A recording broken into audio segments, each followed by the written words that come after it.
Hello everyone, welcome to What If Issei Becomes the True Dragon of Rias Gremory Season 1 Part 3. Before we start, please go support marcusbm2005 for writing that awesome fanfic. Now let's begin. Chapter 8. Twist and Turns. Inside teammate's cave. In the cave, a while after teammate had left, Asia was wondering on her Cusetian will, keeping an eye on the three. She had a puzzled look every time she thought she had found an answer, then shortly after she gave up on that idea, only to begin again and repeat this processes. She finally decided to stop trying to figure it out and just looked at her two friends, sleeping on the now gained dragonic body of Issei. Their faces had small smiles on them, small happy ones, with a few tears rolling down their cheeks. I hope they wake up soon. All three of them thought Asia, as she had more or less accepted that this dragon was Issei, as his aura was not that could be mistaken. She sat down next to the sleeping form of Kaneko, with her back up against Issei's body. She could his neck moving slightly as air was being inhaled and then exhaled from him. She found this motion calming, as her body would in a way. She could fall asleep like this, she wanted to fall asleep like this, with him and the others. Like she did all those years ago. But she couldn't, she had to stay awake until teammate was back or until one of them woke up. She suddenly felt a hand on her arm, she moved her head on at this sudden action. What she saw was the hand of Kaneko as she had gripped onto her arm. Asia looked further up to see Kaneko's face, which had now a sadder expression, but weirdly enough still bright smile. She was happy yet sad. What is dreaming about? How can she be both sad and happy? Wonder Asia as she held her friend with one of her arms, as a sort of comfort. A little bit after Kaneko seemed to start waking up, as her body began moving a bit and tiny, yet cute yawn escaped her lips. She opened her eyes slowly, but when she saw Asia she shot them up in an instant and hugged her with her full strength. Poor Asia didn't stand a chance. As Kaneko was slowly crushing Asia, Zenobia also began to wake up, but instead of trying to kill her friend or whatever Kaneko was doing, she instead moved to the front of Issei's head and began to hug it lovingly. Kaneko had her eyes closed as she was sobbing into Asia, while Asia was whispering. Kaneko. Please. Stop. Chucking me Kaneko. As Asia said that, Kaneko opened her eyes and let go of Asia and bowed down, as she said sorry many times. Asia said it was alright, but just became confused as she had thought that it would have been Zenobia to chuck her and not Kaneko. Are you two okay? What happened while you were sleeping? You seemed sad and happy. Asked Asia as she finally had an Issei's time breathing again. Kaneko and Zenobia looked at each, as if they were having a silent conversation with each other, then both nodded and looked back at the even more confused Asia. Kaneko stood up and motioned for Asia to do the same, then she took her over towards Zenobia where they all three sat down. Asia could feel the warm breath of Issei behind her. It was weird feeling, yet not an unwelcome one, as it did feel nice in some way. She looked at her two friends again, they seemed to have gained a small blush as they began thinking about their dreams. What happened? Why do you two seem so sad before, then happy and now this? Please tell me, I am getting worried. She said as her two friends gained a shocked face, then began giggling like women only can at their friends' worry. We're okay, more than okay in fact. We were happy when we saw him, we saw Issei again. Said Zenobia as Kaneko nodded. Asia gained an even more confused face, then it turned into happiness at the mention of seeing him, of seeing Issei again. Really? You saw him? You saw Issei? She asked as her face gained a beautiful smile along with happy tears to make her even more cute in some unknown way. They both nodded, making her close her eyes and clap her hands, talked her like she was going to pray. This truly is a wonderful day, Issei is still alive inside of this dragon. She said, unknown to her though was the sad faces of the woman in front of her as she, unknowingly, just rip into a new wound they had gained. Zenobia reached a hand out to Asia, gripping her shoulder in a tight grip. Asia opened her eyes, that shine with the unknowing happiness, then became worried as she her friend's teary eyes staring into hers. Kaneko did the same as Zenobia, making Asia turn her head to her too, only to find the same teary face again. Why are you crying? Issei is dead, Asia. He died and has been dead for the last 11 years. He isn't coming back this time. Spoke Kaneko as her voice became weak with every word. It hurt to say it, but she needed to for Asia's sake. Asia had a frozen face, her smile was still there, but it became rather sad as her eyes gained a dead look to them. Tears ran down her face as her arms fell down to the ground. She couldn't take it, she had just seen her dream of Issei coming to her coming true, only to then be destroyed in an instant. Her heart broke, she felt nothing and saw nothing. She fainted out of pure sadness, much like Rias had done earlier today. Kaneko and Zenobia catched her and lie her down on the ground so that she could hopefully regain herself after this bombshell. They both looked at each other, not really knowing what to do. Then Zenobia remembered something. Me and Asia were sent to get Kaneko back. She thought, then looked at Kaneko who had her focus mostly on the sleeping body of Asia and sometimes looking over at Issei. Kaneko, me and Asia came here to get you and your group home, but with this whole thing I don't think we should. She spoke. Kaneko looked at her in respawn, then gained a serious face. I think we should call back and tell them that he is alive. Rias would be over the moon when she hears this. Spoke Kaneko as her face gained a small smile, though Zenovia didn't look as happy. I don't know if we should, you see Rias has fainted because of the two artifacts broke. She is right now sleeping, Akone has taken command for the time being. Asnward Zenovia back, making Kaneko have a slightly worried face. They both had a moment of silence as they thought about what they should do. They had to tell Akone that they found Kaneko, but would that really be a good idea? Because if she would ask what had kept Kaneko there and they wouldn't lie to her about that, they couldn't, it would be too cruel. I think we should just tell her the truth, we can't just ignore her or they send more people to get us back. Said Zenovia, her tone was rather strong as she saw this as their only option. Kaneko had doubts about this, it would be easier, but they really believe them. Would she or any of them really believe it? I mean I hardly still believe it, but it's the truth. Responded Kaneko, Zenovia gave a knowing sigh. She had to admit that if not for the aura, then she too would have not believed it. They both sighed again, then just sat there for a bit. Nothing happened for a bit of time, until a small red circle appeared next to Zenovia's ear. They both gave each other an oh shit look as Zenovia got ready to answer the caller. Zenovia? Have you and Asia found Kaneko yet? Spoke a rather worried Akone from the other end. Zenovia and Kaneko could both hear it clearly. Yes, we found her. I am with her right now. Answered Zenovia. At that the circle moved away from her ear, then moved towards the middle of the two of them, turning itself over so it hung flat in the air.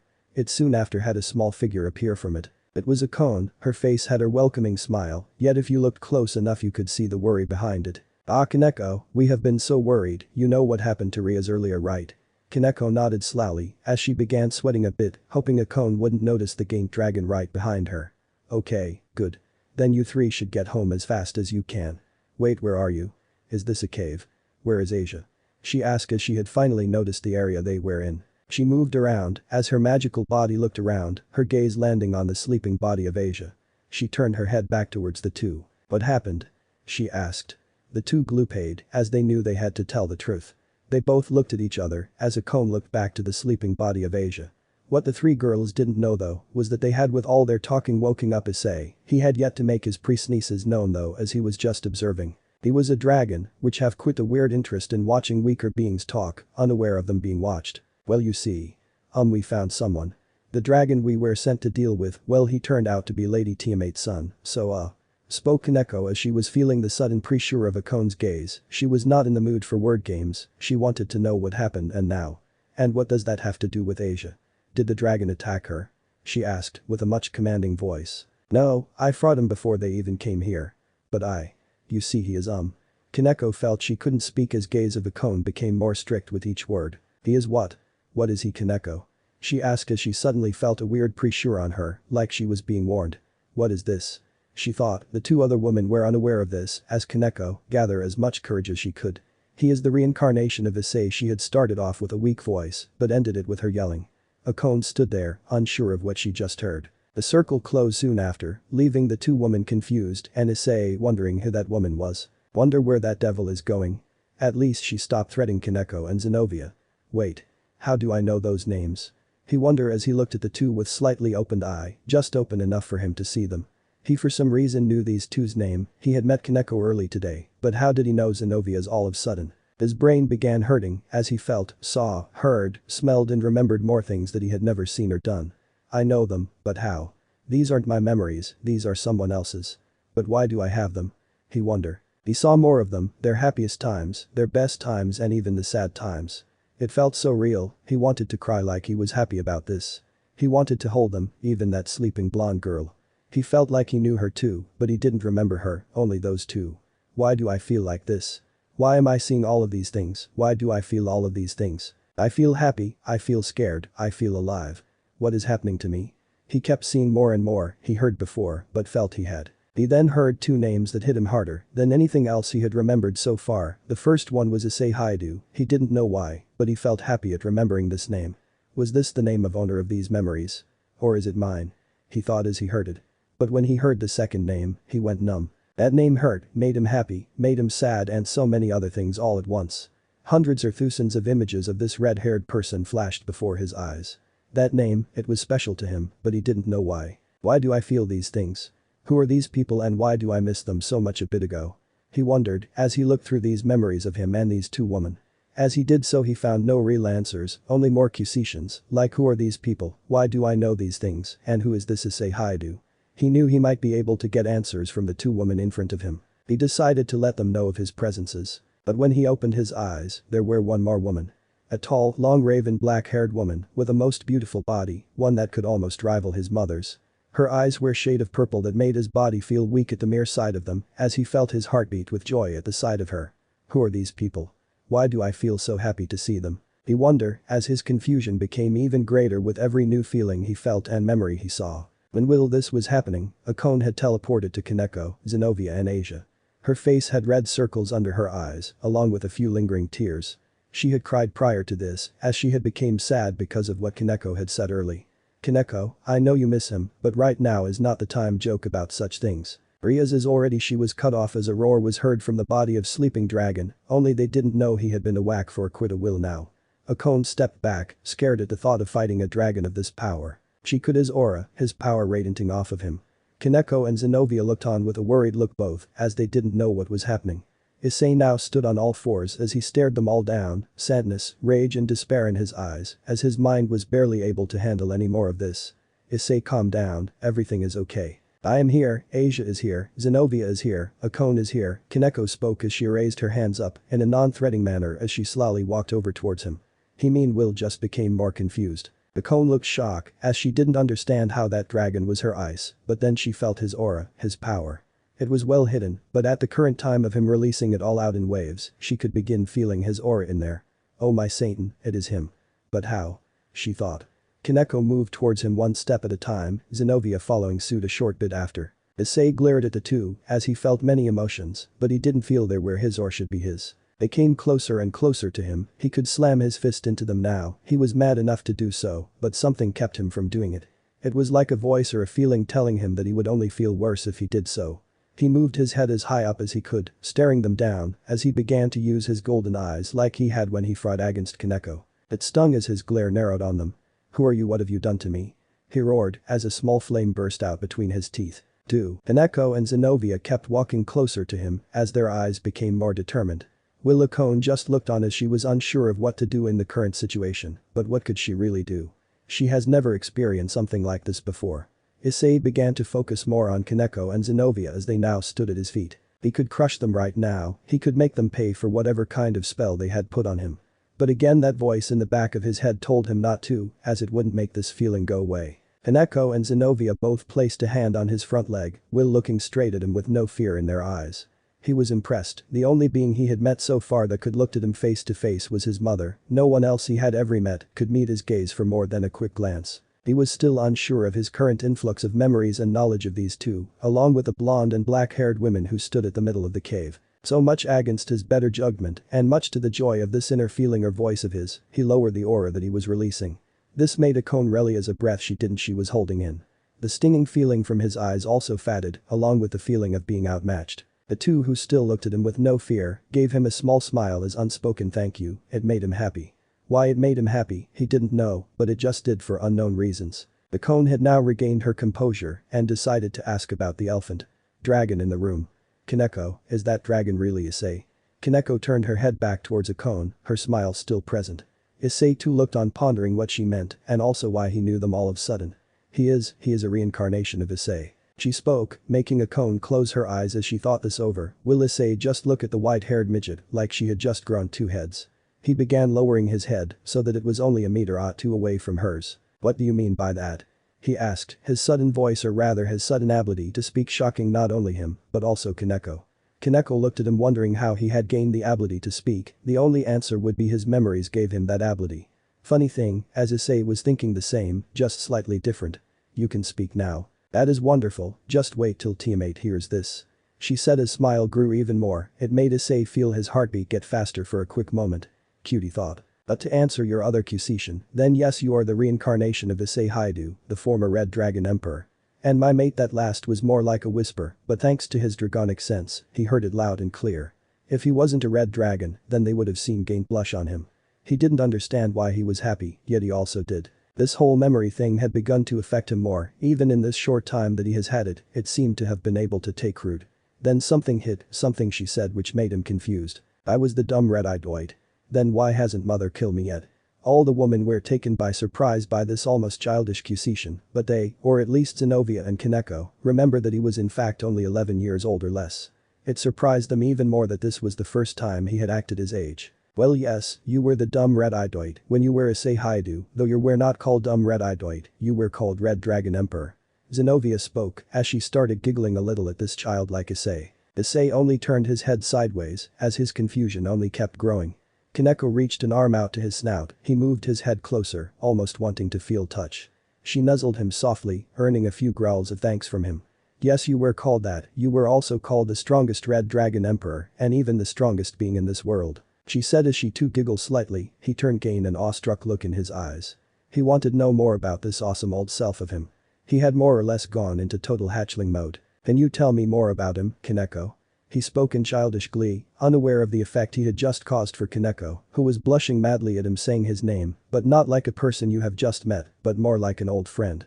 Of course, she spoke, her head tilted to the side as a cute smile grew on her face, along with single happy tear rolling down her cheek. This made Issei freeze as he looked at her face, a single image kept appearing and disappearing. It was beautiful woman, her face almost pearl white, with two sky blue eyes and a smile he would and had died for. Her crimson red hair flew around her as the purple sky behind her went by and as feathers of some creature fell off. She smiled at him and as she did his world froze, he remembered her, everything about her in that one instant.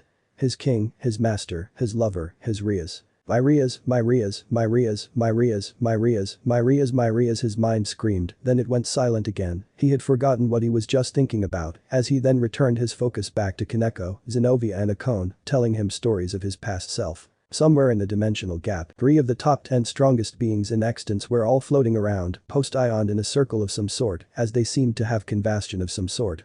One of them was a tall handsome red-haired man, he had pretty casual cloths on, and had an almost devilish smirk on. The 2 others wore the same still of cloths, and were almost physically similar, if not for the fact that one of them looked like a loli with more lively eyes, while the other had quite body and dull eyes. They both wore a simple long-armed black shirt, with a small black skirt. These 3 being were Great Red, Office and Lilith. They were all having a discussion about something rather important, something that could change the world as they all knew it. Should they all start a family together? Lilith and Office had been asking Great Red about this for the past decade, and he said no every time as he did not want family nor a mate. I am telling you too for the last time, go ask someone else. I am not a family dragon, I am a god, he yelled back. Office just stared at him, no emotion showing. Lilith was hitting behind her mother. I am only asking if you like to be my mate and have more children with me, how is that such a bad thing? I am even made myself look more attractive just for you. Why is this not working? I am always surrounded by men of almost any species when they see me in this form. Office spoke, though it turned more into an audible thought train. Great Red just sighed as he knew he was gonna be stuck like this for the next month or so. Before they could continue their important discussion, they all felt the aura of another dragon entering the dimensional gap. They all turned their heads towards them and saw a beautiful blue-hair woman float towards them. Office got a bit offended when Great Red looked more interest towards the newcomer than he did when he looked at her. So he likes blue hair. She thought. The blue-haired dragoness bowed before the 3 dragon gods. Great Red turned his whole body towards as a signal for her to start talking. The 2 others did the same. I am sorry for disrupting whatever you may have discussed earlier, but I need a favor from you all. She asked, worry was clearly in her voice as she was after all asking the 3 dragon gods or the 2 pieces of Office full godhood and Great Red for a favor. Oh. Well, let's hear it, it can hopefully be more interesting than my last 2 convastions this year. Spoke Great Red as an tired side left his mouth. I sure it is, I feel rather dumb for not doing this earlier, but I would like to ask you to help my son, he is in great pain and do not know what to do. She bowed again, as what seemed to be a small tear fell from her eye, which was noticed by Lilith and Office who had both moved closer to her, sniffing to her like she was something they had never seen before. The mate felt weirdly frightened by this, thinking she was going to be food for the double goddess. Office and Lilith moved back towards Great Red who too had smell and sense what they too had, they all 3 looked at each other, then back towards her. You have a son? Asked Great Red, Tiamat didn't really expect that accusation, but it was better than being eaten. Yes, Great Red Sama, I have had him for over 11 years now.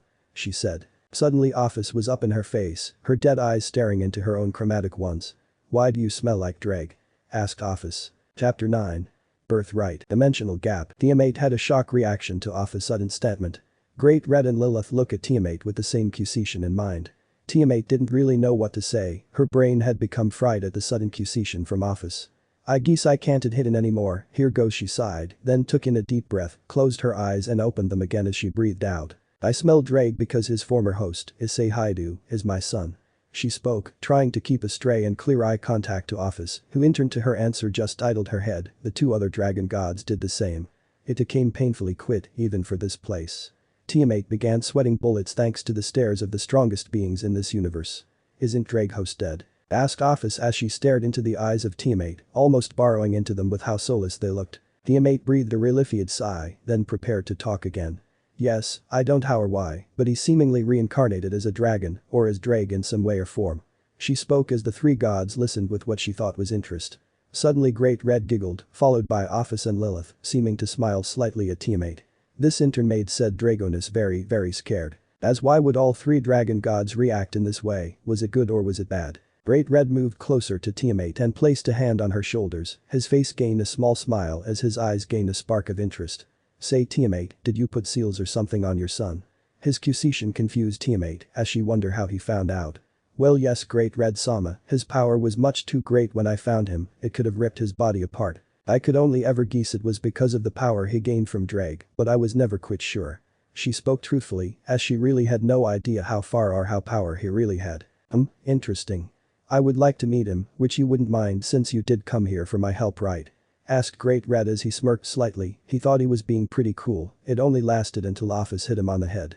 Baka Red, so you don't want me or Lilith, but you are fine with Tiamat and her son? Asked Office as she showed a bit of jealousy for once in her existence. The two began a small fight over that, throwing words and sometimes fists at each other. While that was going on, Lilith and Tiamat continued to talk. Tiamat was though very scared of the small fight between the two god-class beings next to her. So how old is your son again? She asked so childishly, Tiamat couldn't help but feel a bit glad that at least one of the three dragon gods was normal, or close enough to being normal. He is 11 years old, but if what Kaneko and I are trying could work, he might end up being 19 or 20 years old. As she said that, Tiamat's heart felt a slight crack in it. At the single thought of what if? What if it sucks? Will he forget our time together? Will I lose my son, and will he return to those he once saw as his family?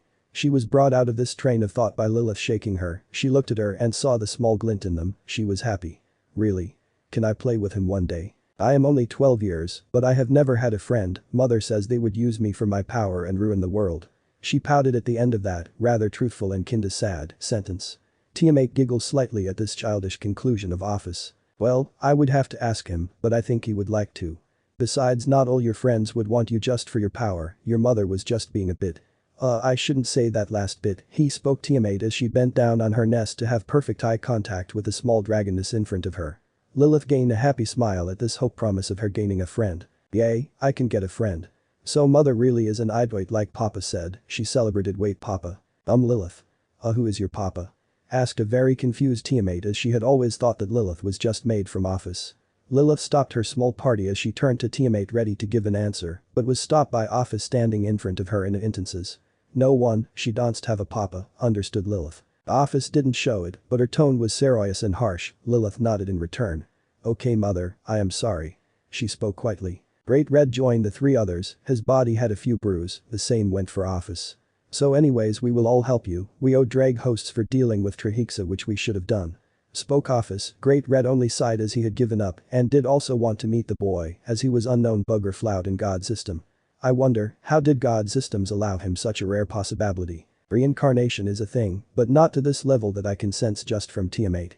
Though Great Red, as Tiamat was bowing thankfully for their offered help. Tiamat's cave. The three devils had been telling Issei about his former self as he had begun to want to know more about how he used to be in his old life. They kept telling him about the wonderful things he had done, how he was always one of the first to fight against evil and protect what was good. How he would always support those close to him and make those he fought fear him, how he would never give up. How he would always return with a lot of wounds and a dumb cheerful smile. Issei had sparkles in his eyes as he heard about all the things he had done. They had talked for a bit over an hour. Along the way Asia had woken up. She tried to hug him but was told not to by Kaneko as Issei still didn't remember much about anyone besides her and Zenobia. Asia gained a sad expression at this new information, Akone gained a confused one. She began thinking about how he only seemed to remember those two, which led her to ask. Say Kaneko, how does he only seem remember you two? What did you do to make him remember? She asked, gaining the opinion of everyone in the cave. Zenobia looked at Akone with as much confusion as she had only thought about it now. Kaneko however gained a slightly more embraced face as she had the knowledge this entire time and hadn't even thought of sharing it. Issei looked uninterested as he wanted to know as well how he knew these things now and how they did it. The mate told me that we have to enter his mind while he is in an unconscious state, like sleeping. Then we have to feel our bond with him to enter fully. She answered as a small blush crept on her face for forgetting something as important as that. All the other women in room gained confused look, while Issei just thought that sounded kinda weird, but if his mother had said it was the only way, then so be it. So we just have to feel our bond to him so that we can enter his mind. Asked Asia as her eyes began shining with hope. Kaneko nodded in turn, making both Akone and Asia smile at this wonderful piece of news. So how do we feel it or find it? Asked Akone as she gained a more determined expression. Kaneko just looked at her blankly then answered. I have no clue, I just got into his mind while I was crying. Kaneko stopped herself as she began thinking about the things she did before she entered his mind, then it soon began to form in her head. We have to use a strong emotion tied to him, like happiness, anger or sadness. She suddenly spoke, scaring Issei at her sudden outburst. Akone and Asia looked at each other, then back to Kaneko. Are you sure? They both asked. Kaneko nodded confidently.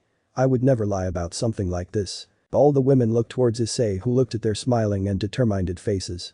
He didn't really want to know more about them before, he just wanted these images in his head to go away, but now he felt that he needed to uncover more of his past life.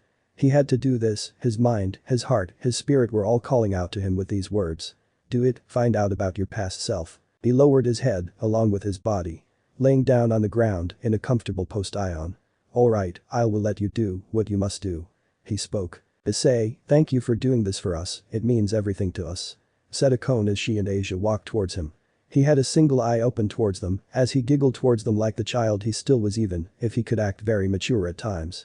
I don't mind Akone-san, Asia one-san, I want to do this too for my own reasons. He spoke as he closed his eye as he prepared to drift off to sleep again. But really I want to know more about this red hair woman the most, if I remember more memories, then maybe I can find out more about her he thought as he felt Kaneko use some senjutsu to make him fall asleep. Akone and Asia each sat at different sides of his head, thinking about what Kaneko had told them. Use a strong emotion between me and Issei. But what would that strong emotion be?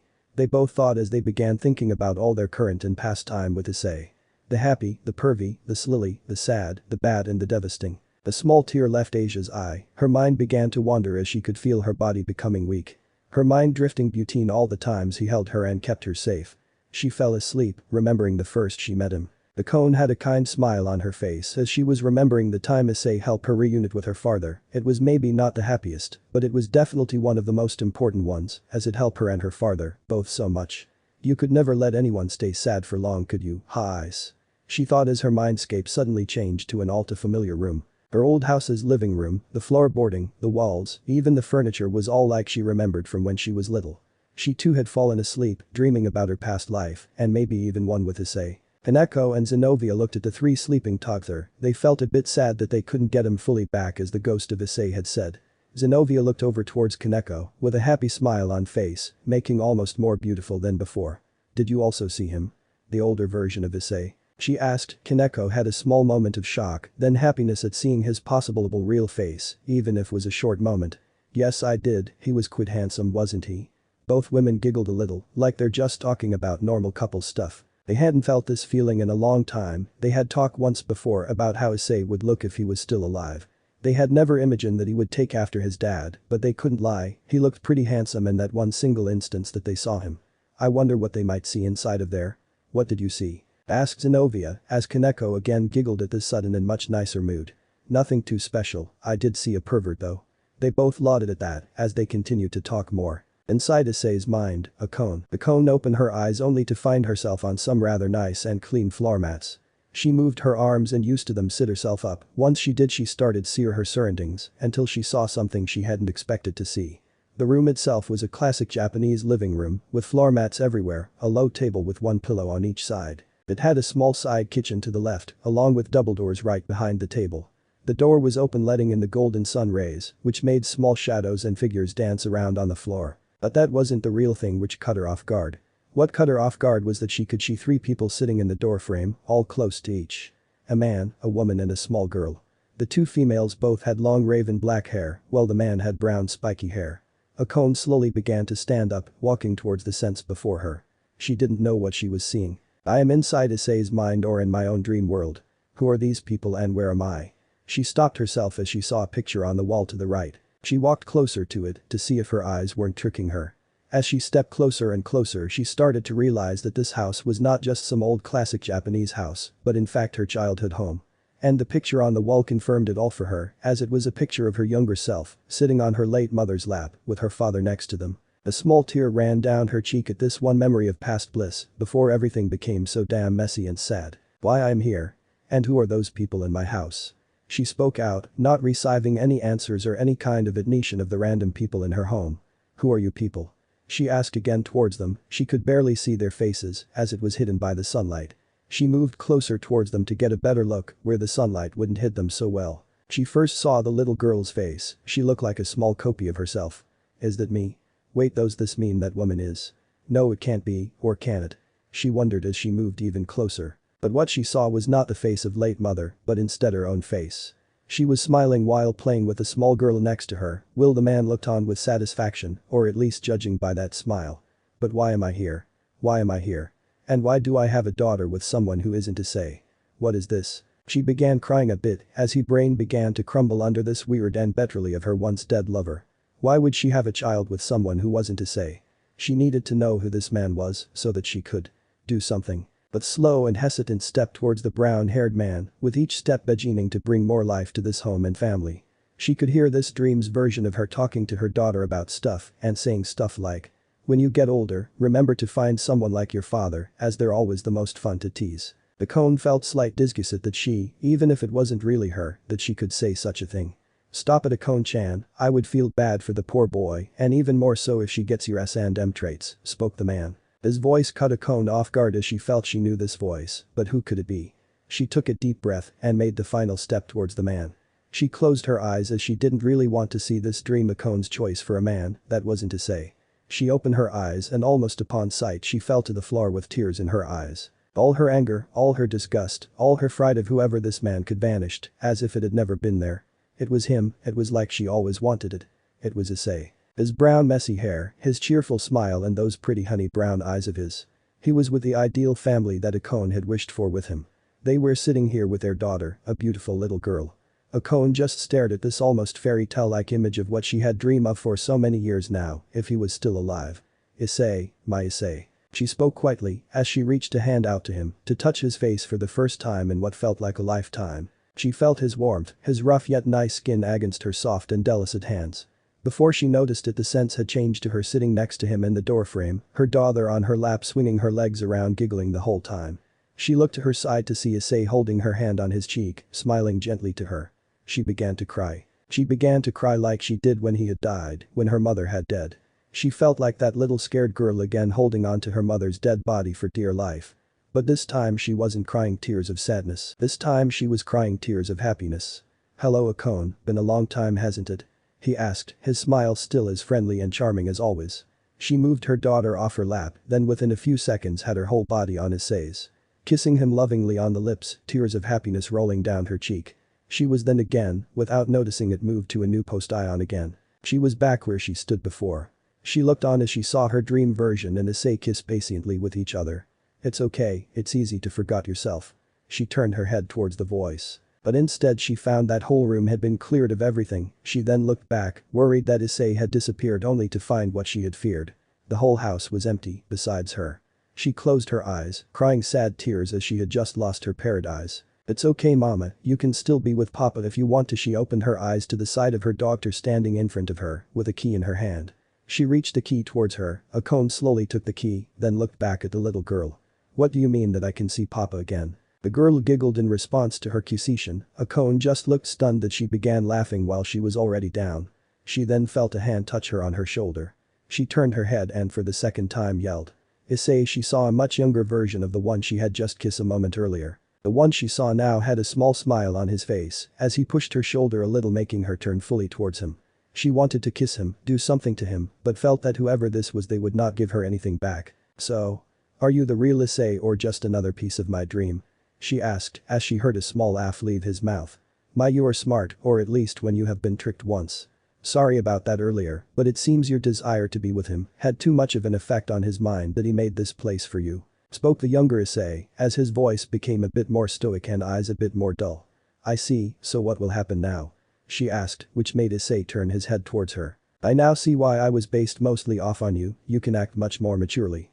Well, I want you to open that lock on Issei's body over there, you do have a key, right?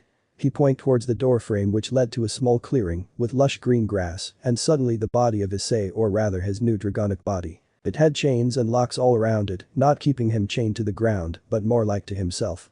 I do, so when I unlock one of those locks, he will remember me, right? She asked. She felt the answers and accusation just came to her, like she knew all of this information beforehand. That is true, this part Issei takes longer, but I guess I was based off of you for a reason, I now see why. You don't have much doubt in what you do and believe that you are doing what is right. Maybe that is why he broke promise to me about his second appearance rule, just for you. The younger Issei spoke. Akone felt happy to know that Issei broke a rule just to see her for a little bit longer, even if it wasn't a real one. I will ask you what I have asked those two before you as well, and that is to not make him into your old Issei, but rather let him stay his own Issei. He spoke. Akone nodded in agreement. Good, well it is almost time. Take care of him for me and Issei, the kid deserves a good life and to know of what he once did. He smiled a little at that last bit as he stepped to the side, motioned Akone to walk over the sleeping dragon and give him his birthright. She began to walk, each step feeling so hard and so long. Small images flashing in and out of her head. Happy times, sad times and so many things in between. She was sad that she would never get him fully back, but she had to accept this. She gained a small smirk at a single thought that passed her mind. Maybe if I make the new Issei fall in love with me? That would be the nice thing, wouldn't it, she thought as she walked a bit onwards towards his sleeping body. When she reached Issei's sleeping body, she could hear the chains rustling, it sounded almost like lullaby. She put the key into the first lock she found and clicked the chain along with the lock fell of his body, only to disappear into violet dust before it hit the ground. Hope you didn't mind having a dog there with me for a little while, Akone, just call it payback for all those times you teased me, she heard someone behind, inside the house yelling at her. When she turned, the family she and Issei could had waving at her, all smiling. She couldn't but smile too. She looked back to the sleeping body of Issei, only to be met with one of his eyes looking straight into her own too. His became a slit as she began to feel herself becoming drowsy, she was cut by the head of the now whack Issei. She held onto his head caringly, smiling an oh so beautiful smile, while looking so at peace. The dragon laid his head down again, as the sense they were in began to turn white, then soon after it was just a white void. Inside teammates' cave, Zenovia and Kaneko had been talking for the last few minutes, the conversation had been rather pleasant. They had only been stopped whenever Issei would begin growling in pain or make sudden movements. They kept themselves in high spirits by talking about other things and talking about what they could do now that Issei was regaining his memories and how Rias might react when she meets him again. I think she would be so happy that she might just let her powers run rampant, it would finally make her whole again. Said Zenovia, Kaneko nodding in agreement. I think so too, but it might be bad if she did as you said and went rampant thanks to her happiness, so we might have to bring them somewhere else for them to meet. Suggested Kaneko as she giggled happily as she spoke about Rias who did have the power to destroy at most half of Japan, but if she went rampant with happiness, then may the dead god of heaven have mercy on them all. They both lauded about this, like it was nothing at all, which it really wasn't at this point for them. They suddenly felt 4 different auras entering the cave, they turned their heads towards the source of huge auras being released. They saw a gained blue gate with runes in what could only dragonic, opening up reliving 4 different people. Aragonese, the one in the front, is teammate, mostly because her aura had shifting color scheme as her power was that of chaos, so it was a chaotic mess of colors and such swirling around her. The second one, the Aragonese, was Office as she floating next another small black-haired girl and in front of some red-haired man. Her power felt infinite, much like her existence and life. The small girl next to her had the same kind of aura to her, so they both assumed that she was the daughter that Rizvium had made from the Dna of Office. Her name was Lilith, right? Whispered Zenovia to Kaneko, who just nodded at the accusation. The last one was a man who they didn't know or had ever met, as far as they know. He was rather tall, had long red hair, with a big golden horn earring in his left ear. His eyes were golden, much like Issei's new ones. His aura was rather different compared to his almost bad boy appearance, it felt nice and almost dreamlike. It gave a soothing feeling and almost made them think they could do whatever as long as they could dream it. What a strange aura though, Kaneko. Lady teammate, where have you been? Asked Kaneko as she had been pretty angry at her sudden disappearance while she was fighting to bring back Issei's memories and she had just left when she woke up. Teammate gained a sad smile as she met her glare, not flinching once as she looked into her eyes. I am sorry, but I had to leave to get these people's help with Issei's sudden and rather extreme pain. She answered back, a small tear formed in her left eye. She was ashamed of herself for leaving her son while he was suffering, but felt she had to. I am very sorry, and I feel great shame at my actions, but I must do something to help him or would feel even greater shame as his mother. She spoke again looking back at Kaneko now much smaller glare, with a determined look in her eyes. Kaneko just shrugged it off and looked away, a small amount anger was still present, but she knew that she was being honest. I hope you will forgive me at some point, but for now let's help Issei. Tiamat said as she had walked over Kaneko and put a hand on her shoulder, smiling kindly towards her. Yeah, that is why I did this to begin with. She almost mumbled, but thanks to Tiamat's dragonic sense she heard every word she spoke, and smile. The red-haired man walked towards Issei's sleeping body, with a small amount of interest in his eyes. Office and Lilith followed behind him, also inspect him all over. How your seals are still holding his quit defeat Tiamat, they should broke years ago, with the amount of aura and power I can feel from his body. Spoke the red-haired man, even more interest appeared in his eyes. What do you mean by that great red Sama? He was never more powerful than me before he was 10 years, so how can think that he would be able to break seals that could hold Dragon Albion for a few decades? Asked Tiamat. This intern made the two girls gain quit the shock. The people she had brought that they already knew was already quit the surprise, but that she had gotten the help from the again strongest being in this world was not something they were ready for. Yes, I sense it too. His power has been growing quite a bit, I think that you may have been the one hurting him. Tiamat. Spoke Office, her tone uncaring and more as a machine just saying it as it is.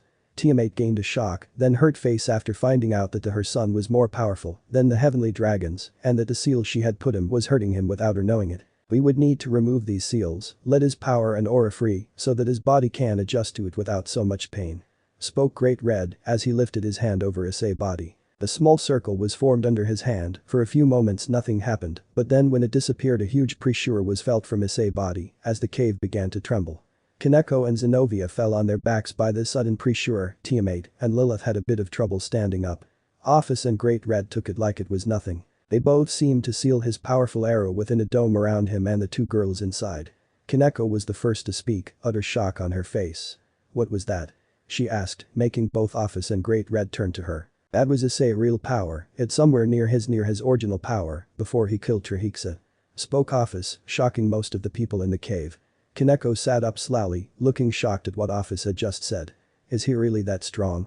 Asked Kaneko, gaining a nod from both dragon gods. Yes, he is quite powerful. Might be heavenly dragon level, maybe under it, but he might just get there one day. Spoke Great Red, smiling a bit showing his rather sharp teeth. Tiamat gained a rather worried look, which Lilith noticed. Are you okay Tiamat? She asked, making Tiamat turn her head towards her. I am, but I don't if I should be happy or worried about this. I am proud yet scared that what happened to those two fools will happen to him as well. She spoke, worry clear to anyone in the cave. Kaneko stood up, followed by Zenobia, they both walked over to Tiamat. She looked at them, still worried, but also a bit confused on why they seemed to have a more happy posture than she had. You don't have to worry about that, as me and the other will help him and protect him so that won't ever happen, said Kaneko with determination in her eyes and almost radiating off of her. Zenobia nodded rather happily next to her. Tiamat gained a grateful expression at this, moving a hand on each of their cheeks, holding them gently. Thank you so much. Keep my red gem safe. She gained a small smirk and then said. And you might get my blessing, These gave them both quite the blush, making Tiamat laugh out loud. Great Red and Office began to think over how they could help more, or if they should even help more. Then they both noticed a sudden feeling of being watched, it came from Issei or rather his aura. Great Red smirked a bit at this, while Office just looked blankly at the figure they could almost see inside the aura, staring back at them. Great Red started walking towards the dome, no one but Office noticing.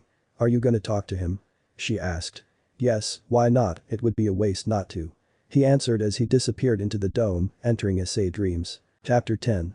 Issei Haidu. Inside Issei Haidu's plane. As Great Red entered the dragon version of Issei's dreams, he had found a small dream or plane which did not belong to him, it belonged to Issei Haidu.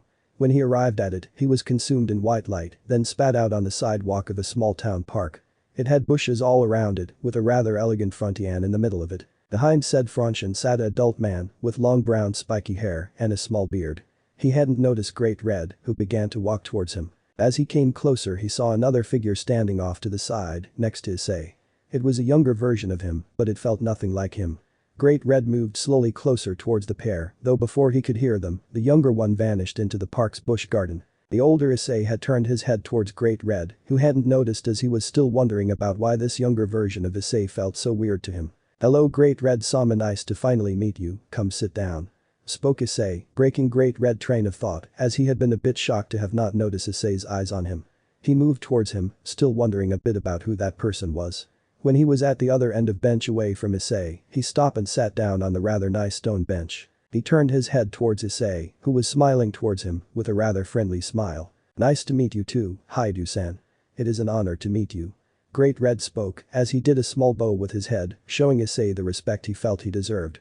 Which in turn ended with Issei laughing a little, making Great Red look confused at him, not understanding what was so funny. "Oh, I am sorry, it's just a bit weird to be bowed to, it's been so long. You don't have to bow to me," he spoke, making Great Red a bit more confused. "It would be weird for the strongest being in our universe to bow to small nobody, I am not anyone important anymore. I am just some old fool," spoke Issei as he looked towards the Fanshin with a happy smile, though he had a bitter look in his eyes. Great Red understood what he meant, but he felt it was not so, rather that he was the fool. "I don't think so Haidu-san, I and office feel great respect towards you. You are no fool, you are not some nobody, you are the one strongest being in our universe," spoke Great Red confidently, making Issei chuggle a bit. "Thanks for that, I needed to hear that, after all this time you start question a few things about yourself. But I am guessing that is not why you came here, so what did you come here for? If it's just for a chat, then you should probably just leave as I have better things to do," spoke Issei as he went from rather kind face to a more serious one. Great Red didn't flinch, he just looked back at him. "I came to ask why you didn't take over his body and came back to life," spoke Great Red, leaving Issei silent for a bit until he began to laugh. He continues to laugh for a bit until he calmed down and looked towards the perfect blue sky. "I don't know, never really thought about it. But before you say anything, the answer is no. I chose long ago to leave this body and the rest in this plane until this universe would finally end." "Quite dramatic, answered Issei as he continued to look towards the sky, a satisfied smile present on his face. "But why? Don't you want to live?" asked Great Red. "No, not really. I did at one point, but I just realized that I would kill a kid if I did that. His body would become mine, but his mind and soul would be discarded to some abyss.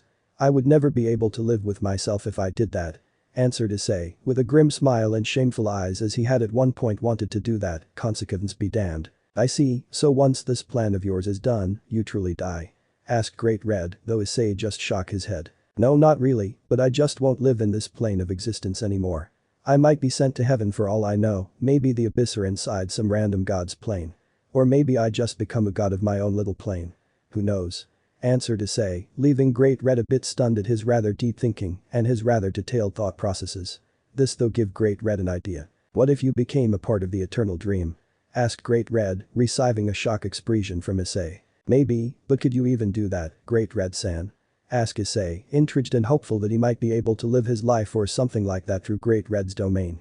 Speaking of which, he began laughing a bit himself as he suddenly stood up.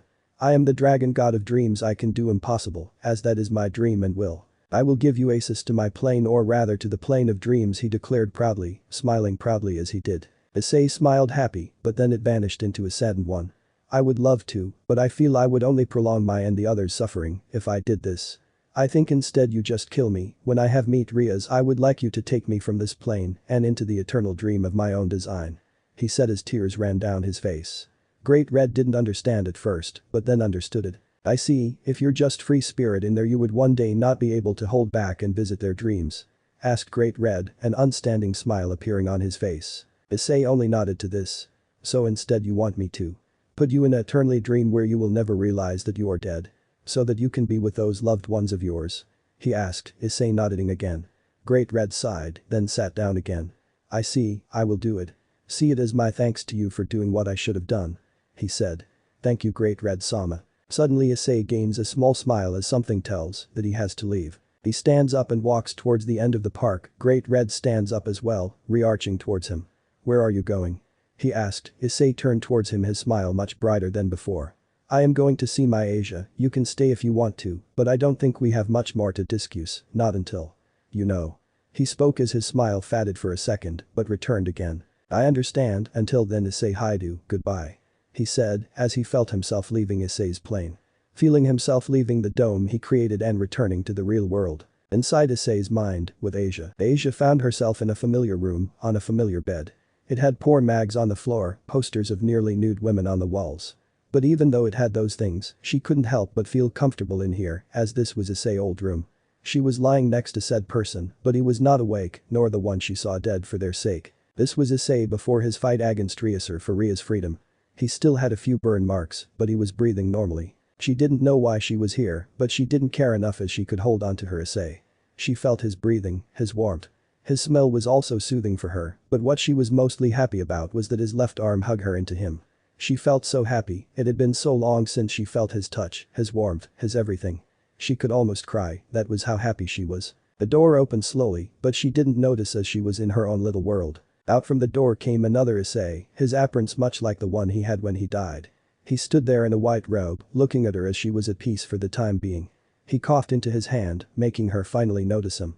When she did her eyes could barely hold back her tears, here was her Issei before he died. She then became confused as to have two Issei were here, but when she looked down to the sleeping Issei, he had vanished.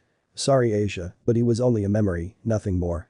Spoke the other Issei. She looked back at him, her confusion evident, as well as her tears of either joy or sadness, she wasn't quite sure. You see Asia, this is all just a dream, you and I are the only things in here.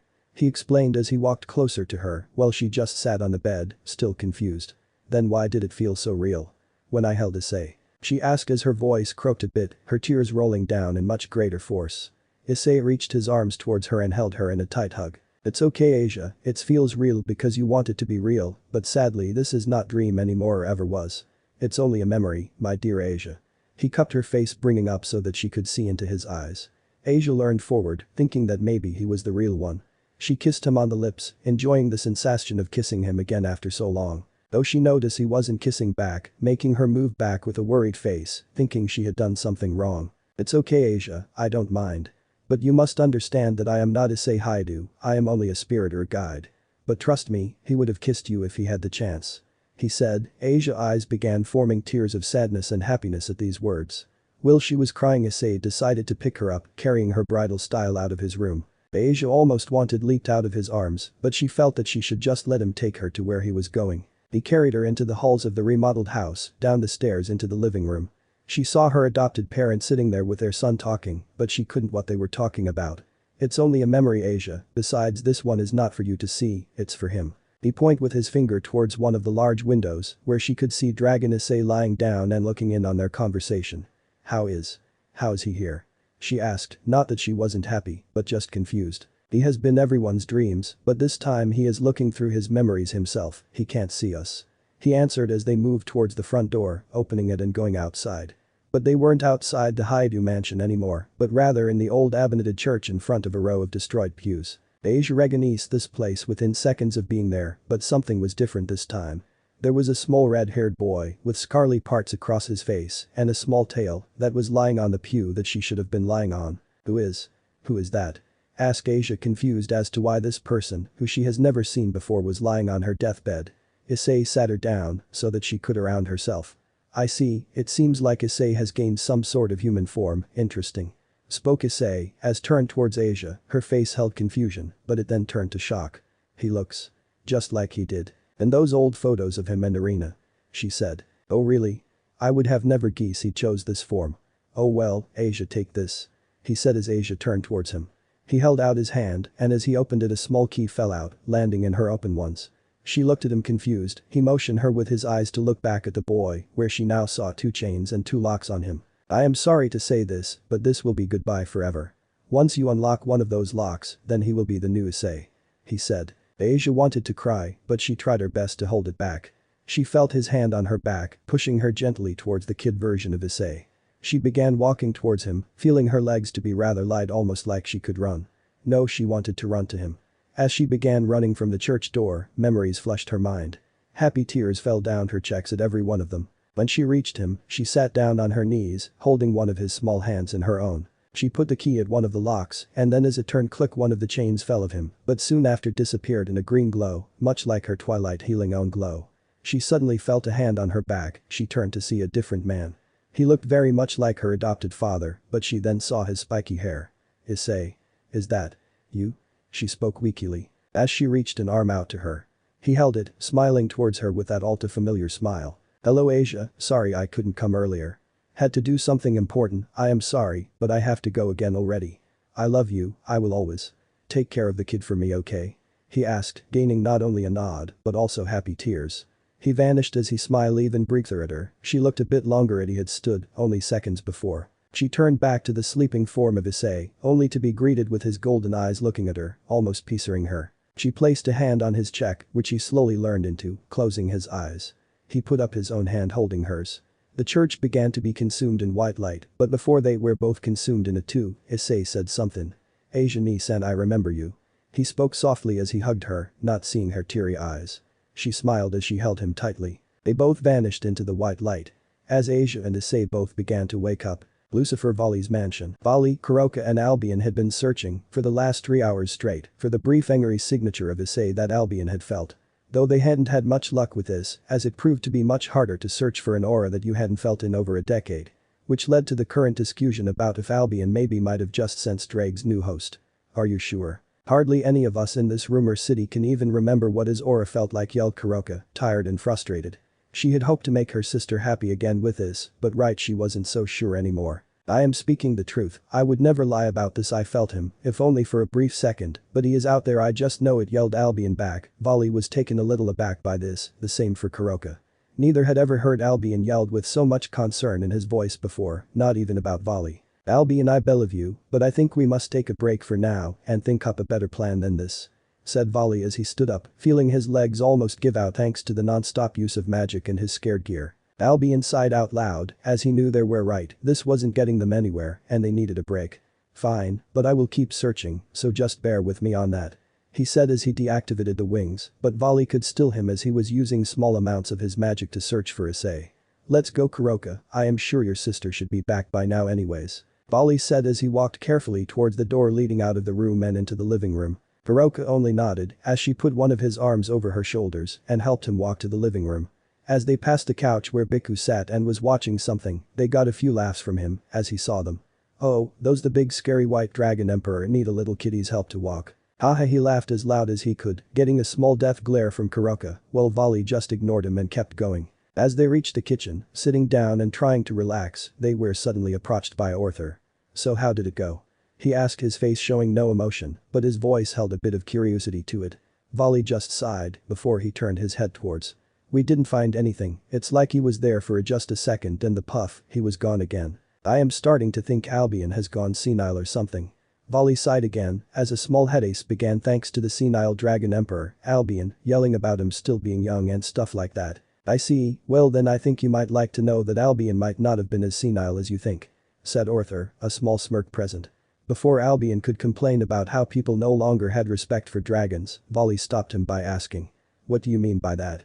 What happened while we were searching for Issei? Asked Vali, a serious glint in his eyes appeared, and Albion waited silently with bated breath to hear what had happened. Well, just like how the piece of the divine dividing went missing and returned to Issei Haidu, so did Ascalon, the dragon slayer. Said Arthur with a calm face, while the two people in front of him both had a shocked face.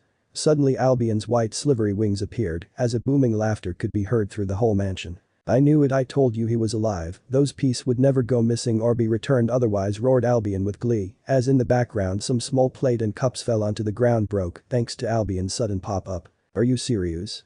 No bullshit or anything like that. Asked Vali as he grabbed onto Arthur Kohler, almost janking him off the ground with the amount of force he was using. Arthur nodded rather vigorously, as he would not said it, but he was very scared of the suddenly emotional Valve in front of him. Vali, noticing his current show of strength and small fear in Arthur's eyes, put him down again. Oh, I am sorry, I don't what came over me. He said as tried his best to regain his cool attitude, but he knew the Kuroka would never let this down and would definitely use this against him at one point. So how long have you known this, Arthur? Asked Kuroka as she leaned over the kitchen island towards the two. Since an hour ago, it seems. Around the same time Albion sensed the piece of himself return to Issei, the sword also vanished. It's quite chaotic over at the Gremory territory right now, as Archduchess Rias Gremory seems to have faint as a re-slut of this. Spoke Arthur, his voice as calm as could be, but he did feel a bit bad for her current state. Maybe that is why Kaneko hasn't answered any of my calls. Whispered Kuroka as she held her arms under her bust, not trying to highlight them, but just in deep thought. Incorrect, she seems that she, along with two people serving under Gremory, has gone missing around the same time as those two artifacts disappeared. corrected Arthur, as Kuroka looked up shocked at what Arthur had just said. Are you sure? She asked, worry and fear in her voice. Arthur nodded only, making Kuroka gain an even more worried face. I wonder if all of this has something to do with sudden return of Issei's pieces. Thought Albion out loud, gaining the attention of all three people in the kitchen. What do you mean? Asked Volley, curiosity to hear what Albion might be thinking. What if all these things happened because of something that Kaneko might have done? Who knows, she might have found Issei, but then why wouldn't she have said anything?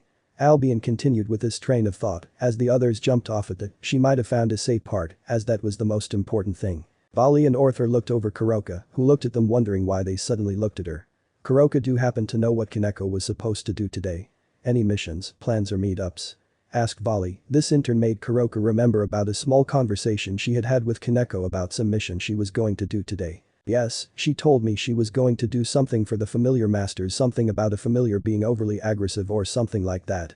She said as the three males listened on, starting to piece this mystery together. Then she must have found Issei or something along those lines.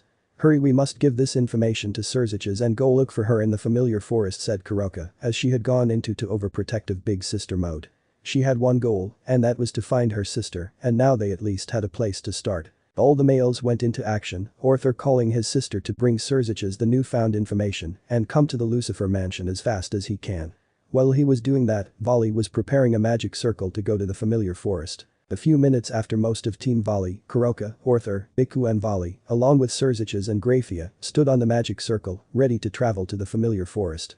While Volley was still preparing it, as this was quite funny enough, his first time going there, Grafia was being informed of the current theory that Issei was alive and was maybe in the familiar forest. Even her stoic face meddled a bit as a happy smile appeared, happy to have her younger brother figure back. Is everyone ready?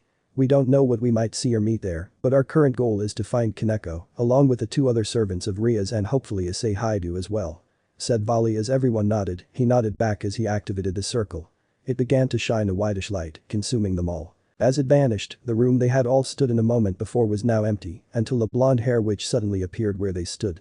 She looked around the room to find no one was home. Where is everyone? Did they leave without me? But I wanted to meet the up-eyed dragon, yelled the rather childish LaFay. Let me know in the comments below if you guys want the next part. Also check out my other video that has been shown and left. Thank you for watching. If you enjoyed this video, please like and share this video. And have a fantastic day. Bye.